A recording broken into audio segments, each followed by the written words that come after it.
nongeye kubasuhuza mu izina rya Yesu Kristo. Yesu Kristo nashimwe. Jeanne d'Arc nanone mugiye kuganira ijambo ry'Imana muri iki gitondo. Nshimye Imana rero ko iduhaye ikindi gitondo cy'umugisha cyo kuyiramya no kuyihimbaza. Imana yo mu ijuru nihabwe icyubahiro. Reka dusenge Imana. Uwiteka Mana yacu, wera wa Isirayeli, Imana ikomeye, si umwami wacu Yesu Kristo, twongeye kugushima igitondo nk'iki ngiki cyiza uduhaye. Nyaguhora ku ngoma Imana, waraturinze ibitondo byinshi, waraturinze amezi menshi, ndetse n'ano mezi 6 atambutse waraturinze, wabanye natwe. Tugushimiye iyo neza n'urukundo rwawe. Si uko hatari benshi batambutse, ariko twebwe turacyariho, turahumeka. N'uri mu bitaro arahumeka. Nyaguhora ku ngoma Imana, urwaje urwaye nabo babonye neza yawe, uracyabarinze n'uhimbazwe. Ngaho mukunzi mwiza, ngwino ubane natwe, cyane cyane urushaho kutweza, kuko wowe urera kandi urakiranuka, ndetse ijambo ryawe naryo rirera kuko ryahumetswe nawe. Nyemerera rero mukunzi mwiza, utweze udukure umugayo wose, wigizeho ibirangaza byose mu izina rya Yesu, maze twegere hafi yawe twumve icyo ushaka kuvugana natwe muri iri jambo. Ni mu izina rya Yesu Kristo nsenze nizeye, amen. Yesu Kristo nashimwe. Tugiye gusoma amagambo ari mu Bami ba kabiri ibice 6 guhera ku murongo wa 8. Imana, atitire yawe iravuga ngo, Imana yereka umugaragu wa Elisa ingabo zo mu ijuru. Muri iyo minsi umwami w'i Siriya yarwanaga n'Abisirayeli, maze ajya inama n'abagaragu be, aravuga ati, ibunaka niho hazaba urugerero rwanjye. Ariko uwo muntu w'Imana agatuma ku mwami w'Abisirayeli ati, wirinde guca ibunaka, kuko ariho Abisirayeli bamanuka kugutera. Umwami w'Abisirayeli nawe agatuma umuntu aho ngaho umuntu w'Imana yabaga avuze amuburira, nuko akajya akira muri ubwo buryo, si rimwe si kabiri. Imana yo mu ijuru nishimwe. Ibyo bituma umwami w'i Siriya ahagarikwa umutima cyane, ahamagaza abagaragu be arababaza ati, mbese ntimwambwira umuntu wacu wifatanije n'umwami w'Abisirayeli? Umwe mu bagaragu be aramubwira ati, oya nyagasani mwami, ahubwo Elisa umuhanuzi wo muri Isirayeli niwe ubwira umwami w'Abisirayeli amagambo uvugira mu murere. Arababwira ati, nimugende murebe aho ari, ntuma abo kumufata. Baramubwira bati, ari Dotani. Ahera ko yohereza yo amafarashi n'amagare n'ingabo nyinshi, bagenda ijoro ryose bagota uwo mudugudu. Maze umugaragu w'uwo muntu w'Imana azindutse kare mu gitondo, arasohoka abona ingabo n'amafarashi n'amagare bigose uwo mudugudu. Umugaragu abwira shebuja ati, biracice databuja, turagira dute? Imana yo mu ijuru nishimwe. Aramusubiza ati, witinya, kuko abo turi kumwe ari benshi kuruta abari kumwe nabo. Nuko Elisa arasenga ati, Uwiteka, ndakwinginze muhumura amaso arebe. Nuko Uwiteka ahumura amaso y'uwo musore, arareba, abona umusozi wuzuye amafarashi n'amagare y'umuriro bigose Elisa. Za ngabo zigezeyo, Elisa yinginga Uwiteka ati, ndakwinginze huma amaso y'izo ngabo. Uwiteka aherako arazihuma amaso nk'uko Elisa yasabye. Elisa arazibwira ati, iyi si yo nzira, kandi uyu si wo mudugudu, nimunkurikire ndabageza ku muntu mushaka. Nuko azijyana i Samariya. Ageze i Samariya, Elisa arasenga ati, Uwiteka, humura amaso y'izi ngabo zirebe. Nuko Uwiteka zihumura amaso zirareba, zigiye kubona zibona ziri i Samariya hagati. Umwami w'Abisirayeli abonye izo ngabo, abaza Elisa ati, data, mbatsinda aha? Aramusubiza ati, wibatsinda aha. Mbese abo waneshesheje inkota n'umuheto ukabafata mpiri wabica? Ahubwo babazanira ibyo kurya n'amazi babibashyira imbere, barye banywe babone gusubira kwa shebuja. Nuko abatekereshereza ibyo kurya, bamaze kurya no kunywa arabasezerera basubira kwa shebuja. Uhereye icyo gihe imitwe y'ingabo z'Abasiriya ntiyongera gutera igihugu cy'Abisiraheli. Amen. Imana yo mu ijuru nishimwe. Aya ni amagambo y'Imana kandi ni ukuri kw'ibyanditswe. Imana yo mu ijuru rero nihabwa icyubahiro. Tumaze gusoma aya magambo y'Imana, aho umugaragu wa Elisa ari we Gehazi yabonye ingabo zari zibagose mu bigo bw'umubiri, bimutera guhangayika n'ubwoba, azatakira shebuja ati turashize. Ariko Elisa we kuko yari afite amaso y'umwuka, yari azi ijuru riri bukore. Ega n'abanyamahanga barabizi ko dufite Imana, n'abanyamahanga barabizi ko muri abahanuzi, n'abanyamahanga barabizi ko Imana ijya ibana natwe, barabizi. Nta uriya mugaragu kuba yarabibwiye umwami ntadute, uriya musirikare abwira umwami ati ntabwo ari umuntu wo muri twebwe wagiye kubibwira umwami w'Abisiraheli, ahubwo bafite umuhanuzi. Barabizi, nabo barabizi ko Imana yacu ari Imana ifite imbaraga, ari Imana ireba ibihishwe, ari Imana imenya byose. Rero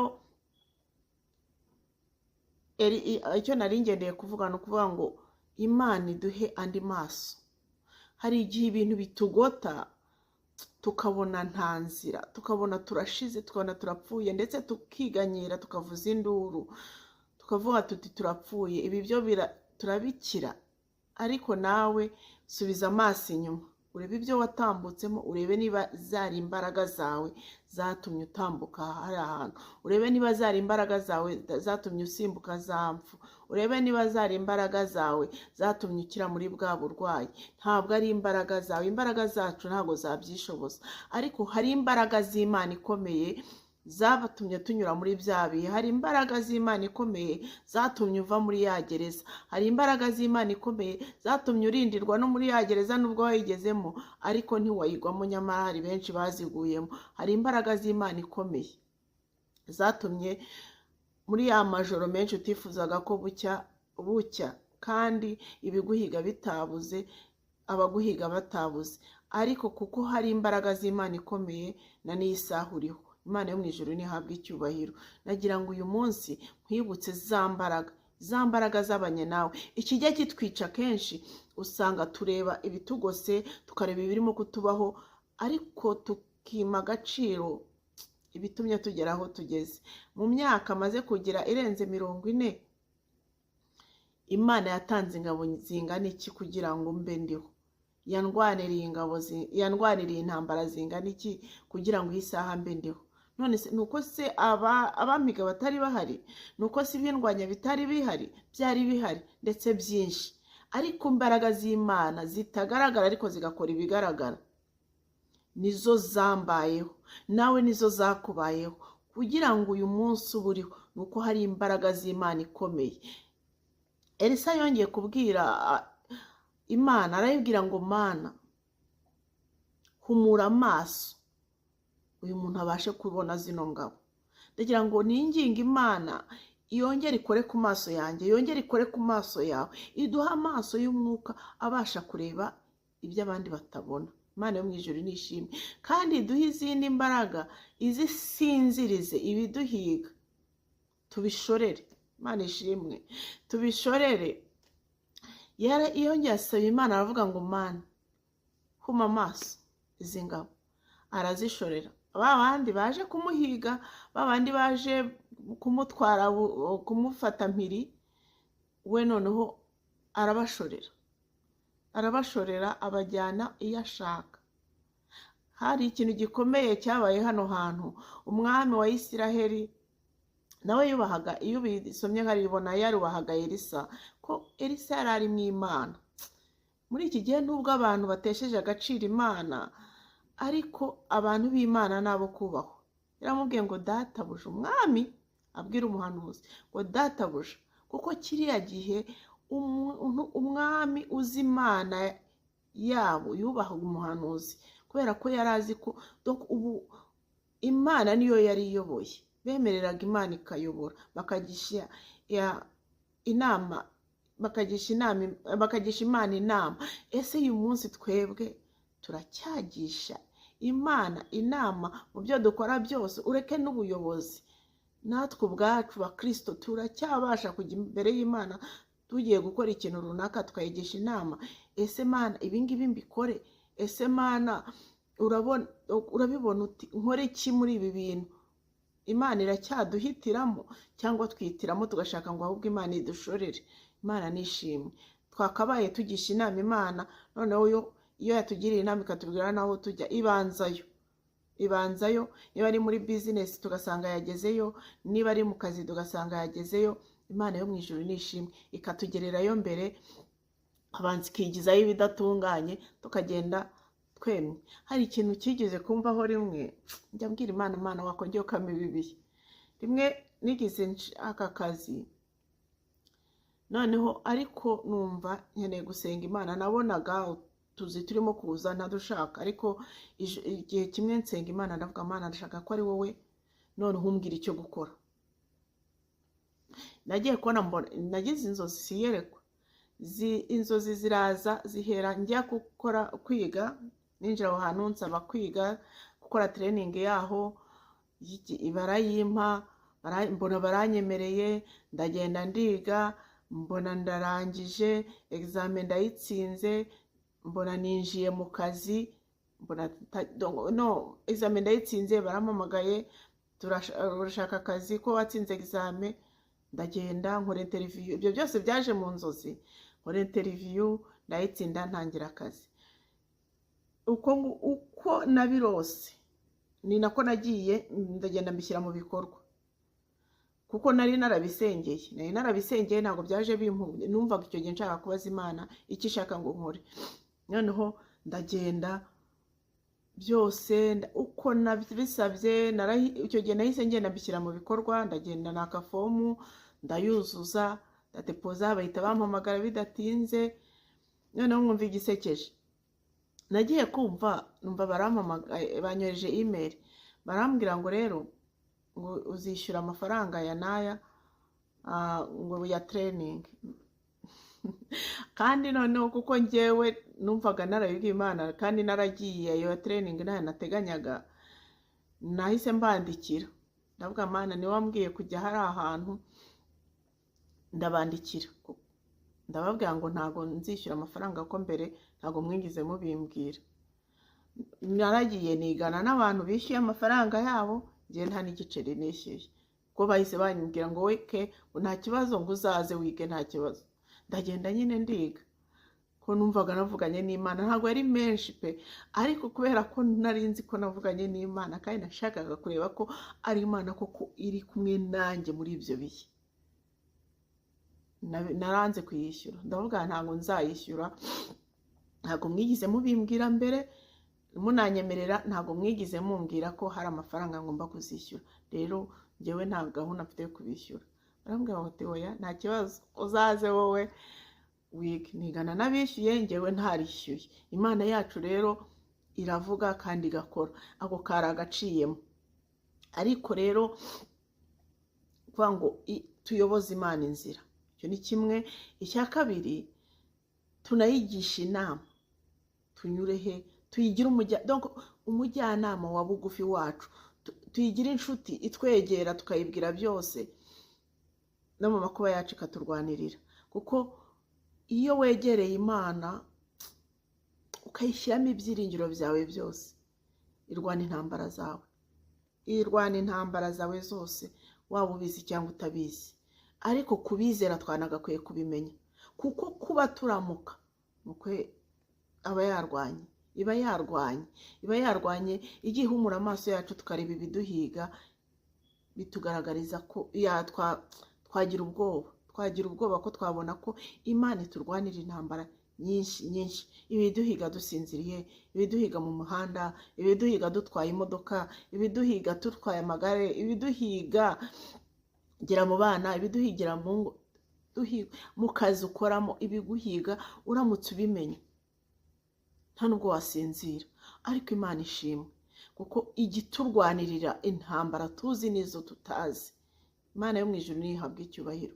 ndagira ngo nkubwire ngo garura ibyiringiro we wari ubitaye, umenye ngo dufite Imana iturwanirira kandi ikanesha. Imana yacu ntineshwa, ni Imana ifite imbaraga, upfa kuyishyiramo ibyiringiro byawe gusa, kuko mu ruhande rwabo nibyo biragaragara ko bafite imbaraga, nibyo biragaragara rwose ko bafite ubu ikoranabuhanga mu byo bakora byose bibi. Ariko mu ruhande rwacu dufite Imana, umuremyi wabo. Imana yacu twiringiye ni umuremyi, bo ni ibiremwa. Rero dufite Imana ifite imbaraga ziri hejuru y'imbaraga z'ibiturwanya, dufite Imana ifite imbaraga zimira imbaraga z'abadayimoni, dufite Imana ifite imbaraga zimira imbaraga z'abakonikoni, dufite Imana ifite imbaraga zimira imbaraga z'ibyishyira hejuru n'abami n'abatware bo muri ino si bishyira hejuru, donc bakumva ko hari izindi mbaraga bafite. Dufite Imana rero ifite imbaraga ibasha gufata ibyo byose ikabicisha bugufi, ukabishorera nk'ibidahari, ukabishorera nk'ibitagira amaso, kubera imbaraga z'Imana. Imana yacu nishimwe. Nagira ngo rero ayo niyo magambo nari mfite iki gitondo, nagira ngo nkwibutse ko dufite Imana yacu ari Imana ifite imbaraga, ari Imana ifite ubutware, ari Imana ifite ubushobozi. Ntihagire ikintu kongera kugutera ubwoba, ntihagire ikintu kongera kuguka. Azamura kwizera kwawe, uzamura ibyiringiro mu Mana, wumve ko hari Imana ifite imbaraga, kandi iyo Mana ikwitayeho, iyo Mana iragukunda, ubuzima bwawe bwitayeho. Garura ibya kera, urebe iby'Imana yakunyujijemo, urebe amakuba Imana yakunyujijemo, urebe intambara Imana yakurwaniriye, biratuma wongera kugira ibyiringiro. Niba warumvaga ari wowe wazirwanye, waribeshye. Ntago warashoboraga kunyura hari ahantu, n'ukuri ntago washobora kunyura muri biriya bintu, ariko Imana ifite imbaraga ibasha kuturwanirira. Hari igihe uryama ukavuga uti se ejo buzacya, cyangwa se ukabona nta byiringiro, ukavuga uti se uku kwezi kuzashira, basi turya aba bana ndabaha iki. Ariko ongera ugire ibyiringiro, kuba bagezaho utarabarwaza bwaki, kuba bagezaho utarasohorwa mu nzu ngo ujye ku musozi. Hari imbaraga z'Imana zaba nawe wasohoye mu nzu, hari imbaraga z'Imana zabanye nawe.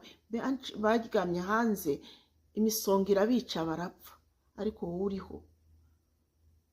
Hari imbaraga zabanye nawe muri bya bindi byose watambutsemo.